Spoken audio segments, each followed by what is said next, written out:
CDL Practice Test, Florida, General Knowledge, Part 9. Question number 204. When should you downshift an automatic transmission? A. When going up grades. B. When going around curves. C. When going down grades.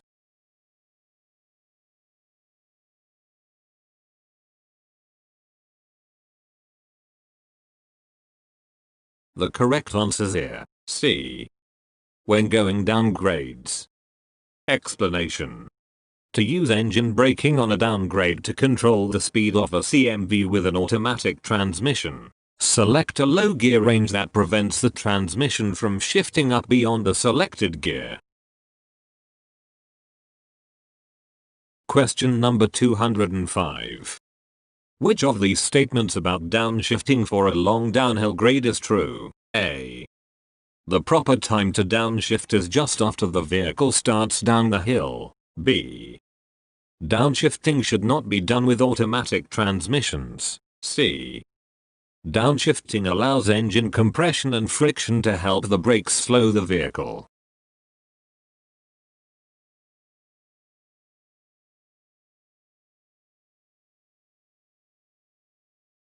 The correct answer is here, C. Downshifting allows engine compression and friction to help the brakes slow the vehicle. Explanation. When you're about to start down a long downgrade, release the gas pedal, shift into a low gear, and use engine braking to slow your vehicle. Don't try to downshift after your speed has already built up. You will not be able to shift into a lower gear then. You may not even be able to get back into any gear and all engine braking effect will be lost. If you try to downshift an automatic transmission after your speed has already built up, you may damage the transmission. Question number 206. Which of the following does not have a high center of gravity? A. Dry bulk. B. Hanging meat. C. Top heavy cargo. D. Livestock.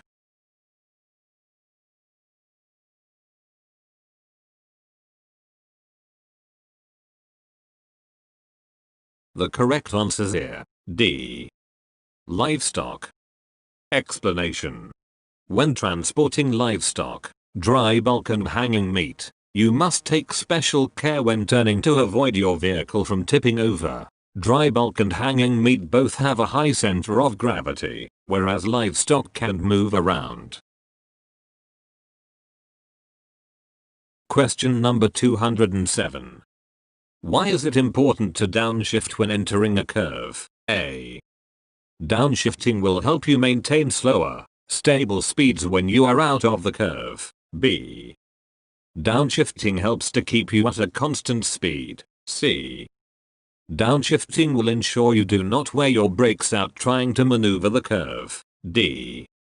To help retain vehicle power and maintain vehicle control.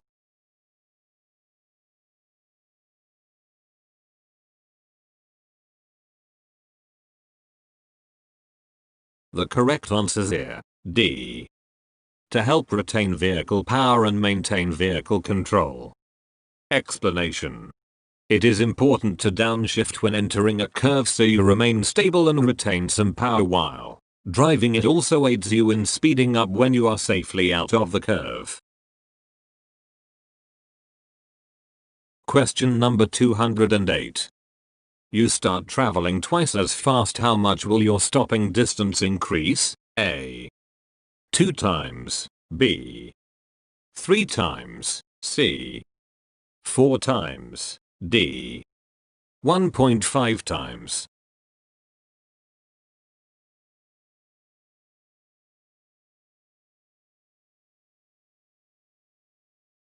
The correct answer is here, C. 4 times. Explanation. When you double your speed, such as increasing from 20 to 40, your stopping distance increases 4-fold. If you were to triple your speed to 60, the stopping distance increases to 9 times as much.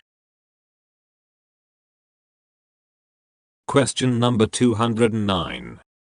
Name some things you should check on the front of your vehicle during your pre-trip inspection. A. Windshield wipers, mirrors, and hood latches. B. Oil, transmission, air compressor, and radiator. C. Low beams, high beams, four-way flashers, and turn signals.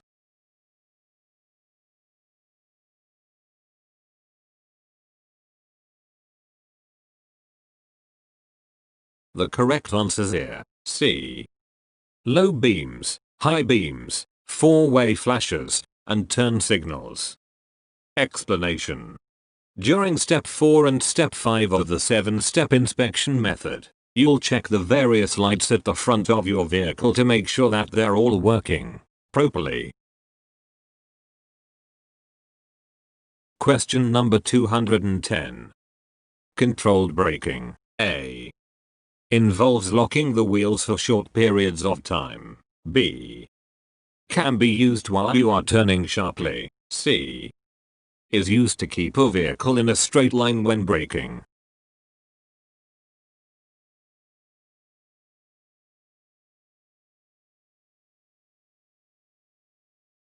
The correct answers here. C. Is used to keep a vehicle in a straight line when braking.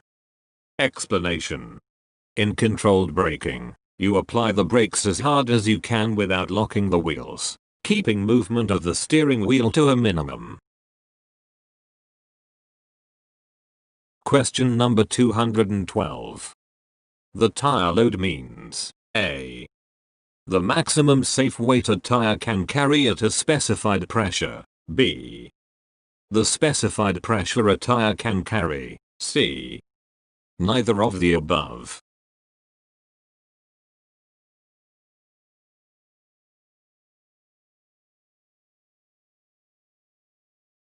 The correct answers here. A. The maximum safe weight a tire can carry at a specified pressure. Explanation. The tire load rating is the maximum weight that a tire can safely carry at a specified tire pressure. This figure is stated on the side of the tire. Question number 213. What shape are placards used for transporting hazardous materials? A. Triangular. B. Various, but will always be yellow. C. Circular. D. Diamond.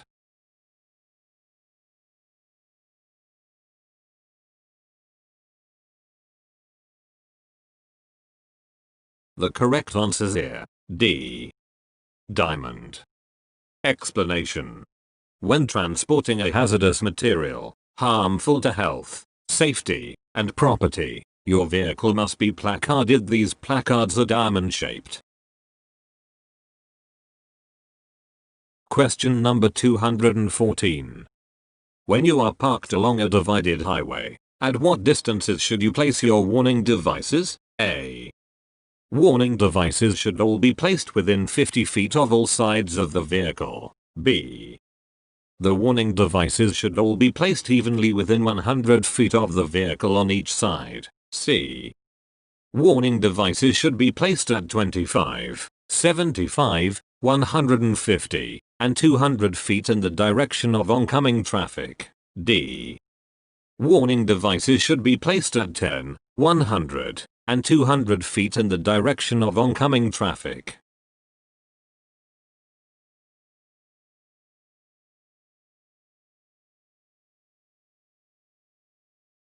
The correct answers here. D. Warning devices should be placed at 10, 100, and 200 feet in the direction of oncoming traffic. Explanation. When parked along a divided highway, you should place your warning devices at 10, 100, and 200 feet toward the direction of oncoming traffic. Question number 215. How do you test the hydraulic brakes for leaks? A. Drive 20 miles per hour and slam on the brakes. B. Pump the brake pedal 3 times. Then apply firm pressure to the pedal and hold it for 5 seconds. The pedal should not move. C. Drive slowly and pump the brake pedal, make sure it doesn't hit the floor.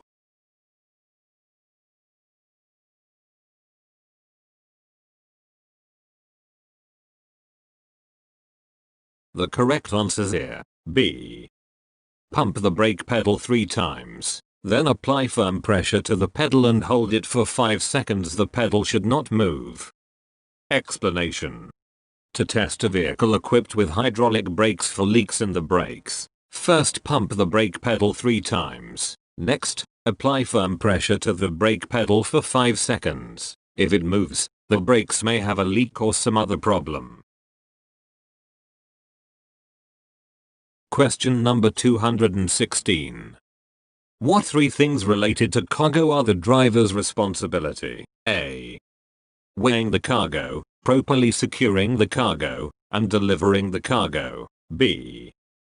Preparing the shipping papers, inspecting the cargo, and properly securing the cargo. C.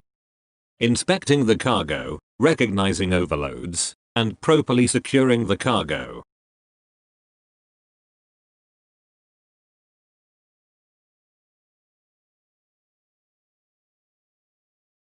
The correct answer here, C. Inspecting the cargo, recognizing overloads, and properly securing the cargo. Explanation. As a commercial truck driver, you are responsible for the cargo you carry. This includes making sure it is balanced, secured, and not overloaded. If the cargo contains hazardous materials, you must also inspect it for proper labels, shipping papers, and placards. Question number 217. Truck escape ramps, A. are designed to stop runaway vehicles safely without injuring drivers and passengers. B. should not be used unless you have already tried all other possible ways to save your vehicle after brake failure. C. cannot be used by certain types of heavy vehicles.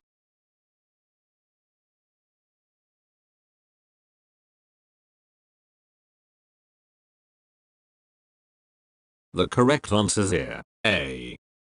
are designed to stop runaway vehicles safely without injuring drivers and passengers. Explanation.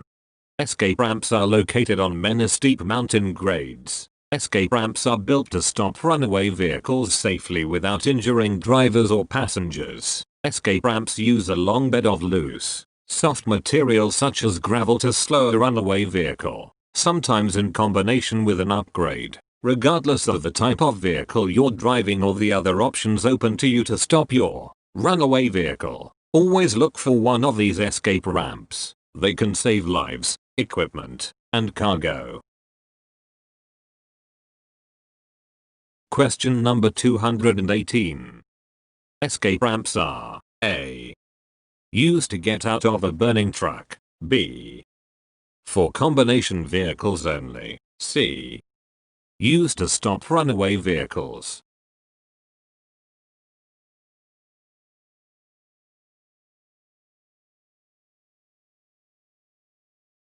The correct answer here, C.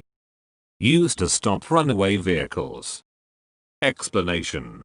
Escape ramps are located on many steep mountain grades. Escape ramps are built to stop runaway vehicles safely without injuring drivers or passengers. Escape ramps use a long bed of loose, soft material such as gravel to slow a runaway vehicle, sometimes in combination with an upgrade. Question number 220. How can you avoid the effects that wet brakes can cause when you drive through water? A. gently apply the brakes, increase engine RPM, and cross the water while keeping light pressure on the brakes. B. slow down and place the transmission in low gear. C. both of the above answers are correct.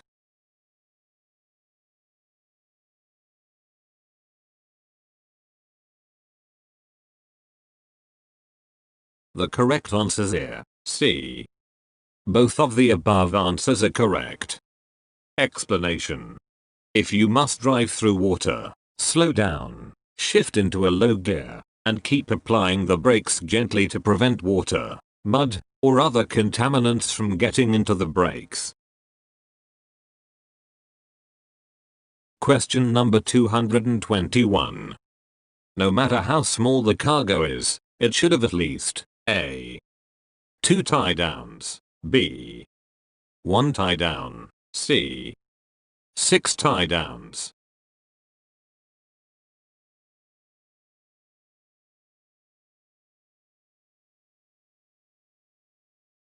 The correct answer here, A. 2 tie-downs. Explanation. The rule is 1 tie-down for every 10 feet of cargo, but at least 2 tie-downs regardless of how small the cargo is. Question number 222. Which of these statements is not true about backing a heavy vehicle? A. You should back and turn toward the driver's side when possible. B. You should use a helper and communicate with hand signals. C. You should back slowly until you slightly bump into the dock.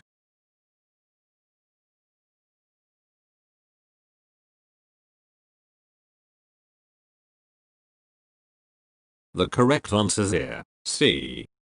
You should back slowly until you slightly bump into the dock. Explanation.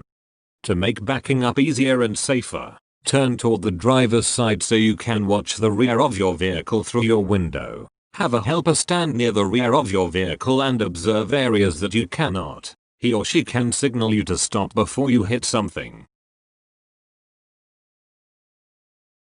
Question number 223.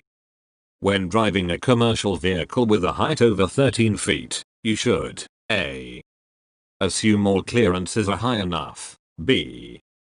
Stop and make sure if you aren't certain that a clearance is high enough. C. Not worry about the height clearance as long as you stay on state or federal highways.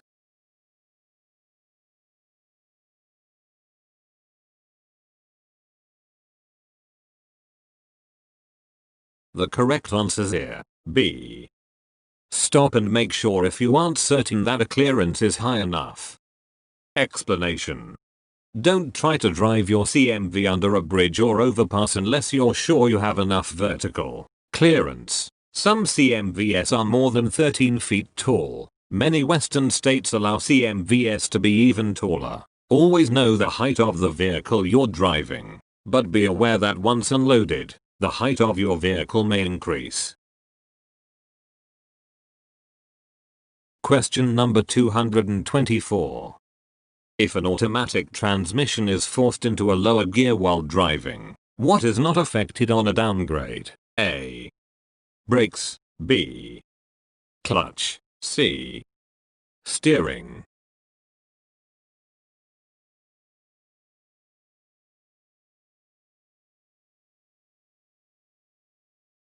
The correct answer here, C.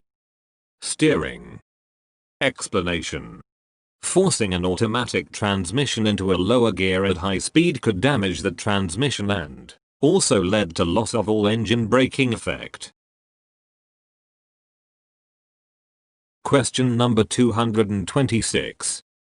Which fires can you use water to put out? A. Gasoline fires. B. Electrical fires. C. Tire fires.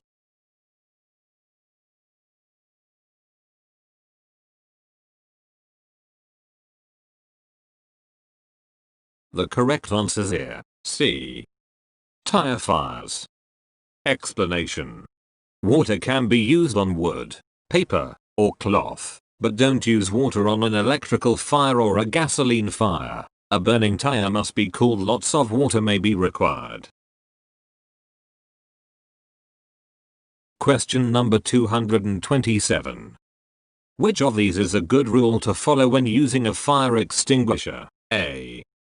Aim at the base of the fire. B. Keep as close to the fire as possible. C. Stay downwind of the fire.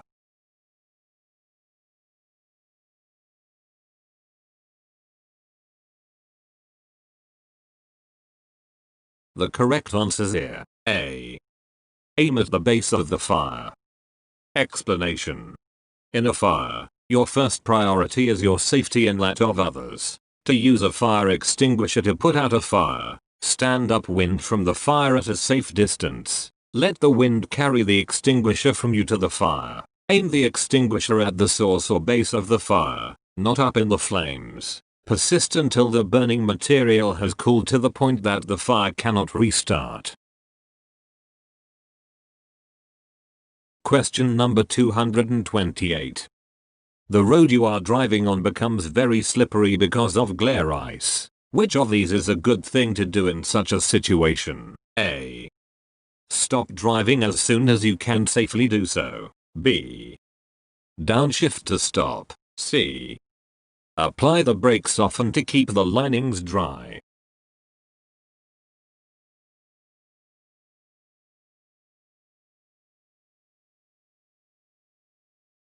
The correct answer is A. Stop driving as soon as you can safely do so. Explanation.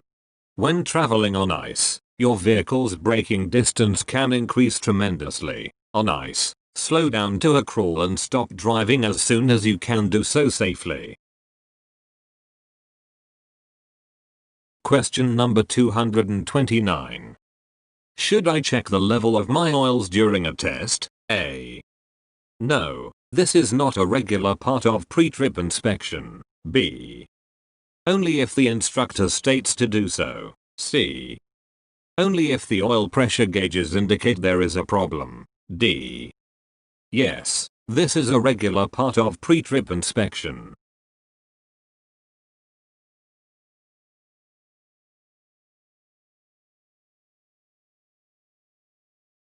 The correct answer is D. Yes, this is a regular part of pre-trip inspection. Explanation. Yes, as part of a regular vehicle inspection as well as during a test, all fluid levels should be checked. Question number 230. Which of these statements about managing space is true? A. Many accidents are caused by drivers keeping too much space in front of their vehicles. B. Smaller vehicles require more space to stop than larger ones. C. When the road is slippery, you should keep much more space in front of your vehicle.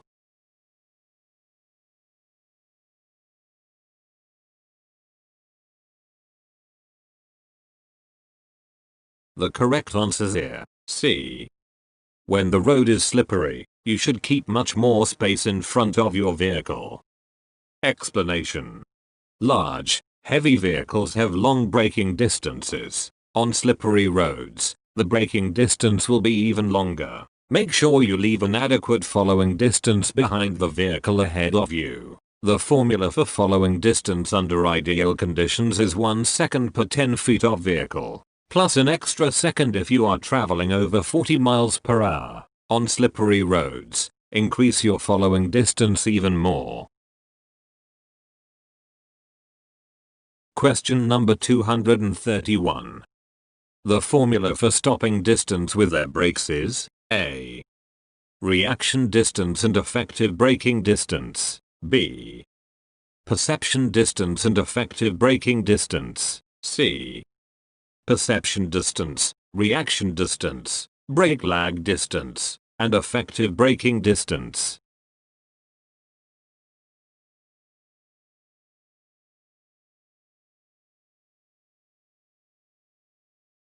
The correct answer is C.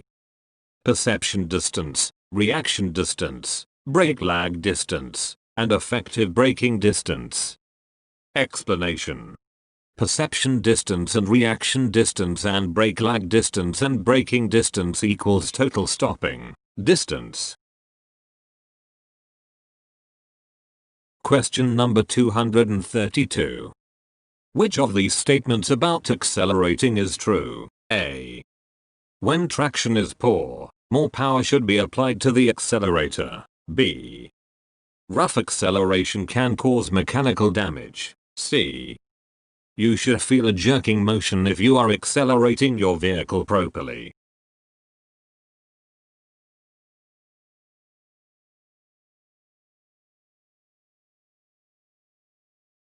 The correct answer is B.